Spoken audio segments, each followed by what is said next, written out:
Hi class, welcome to Health Economics. Today we are going to be discussing the response of the AIDS epidemic comparing two countries, specifically France and South Africa. Let's get started. All right class, now you might be asking yourself, what is the AIDS epidemic?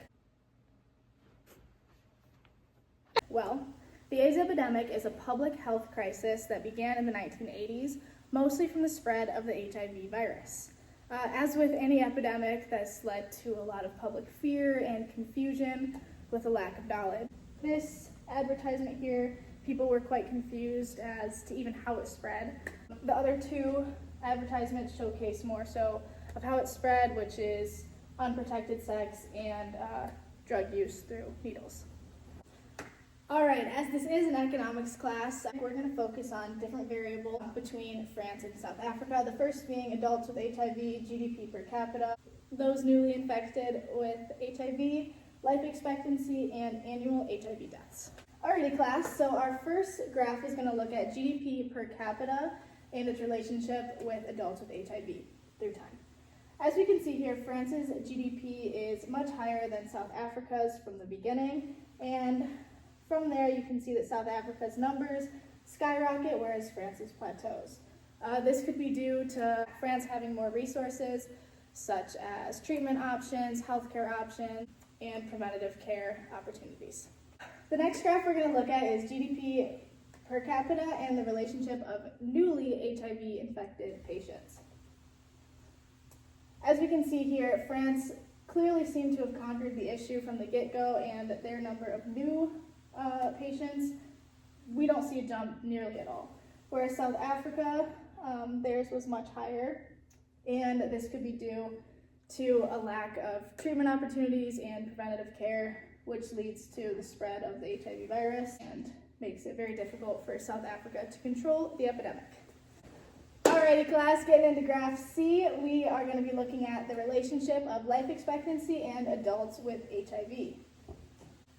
So as we can see here, France sees little to no change, if anything, an increase, and South Africa's is actually quite interesting. We see a major decrease from 93 to 2005, and then it picks back up. From 93 to 2005, we actually see a 12-year decline in life expectancy, while the number of HIV cases rise around 16%, which is a pretty interesting pattern and quite a large disparity between South Africa and France. All right, let's look at graph D.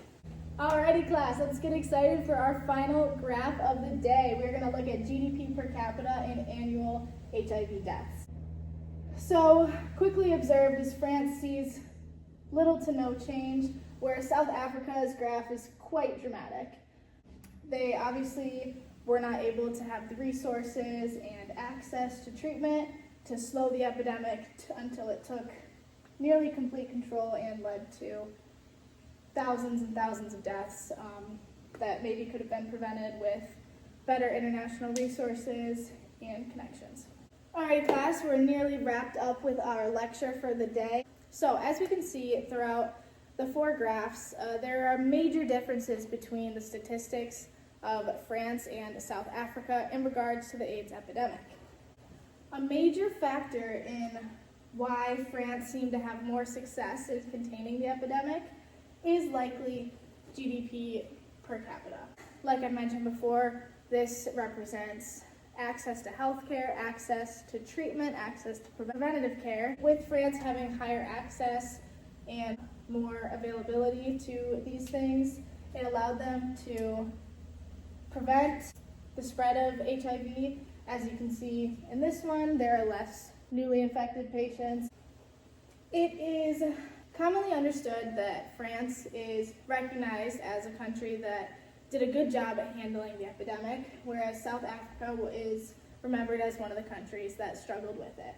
All four graphs I showed you guys seem to tell a similar story. That is almost all for today. Do we have any questions? Yes, Ethan? Is there any other reason why France could have been more successful other than economic resources? Great question, Ethan. There are many alternative explanations for the patterns that we saw in the graphs. One could be that at the time France could be considered more progressive.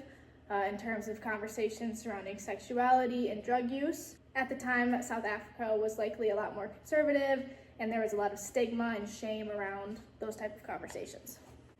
And while we're on the topic of alternative explanations, we should touch on the fact that between 1948 and the late 90s, South Africa actually went through an apartheid era where there was extreme racial segregation.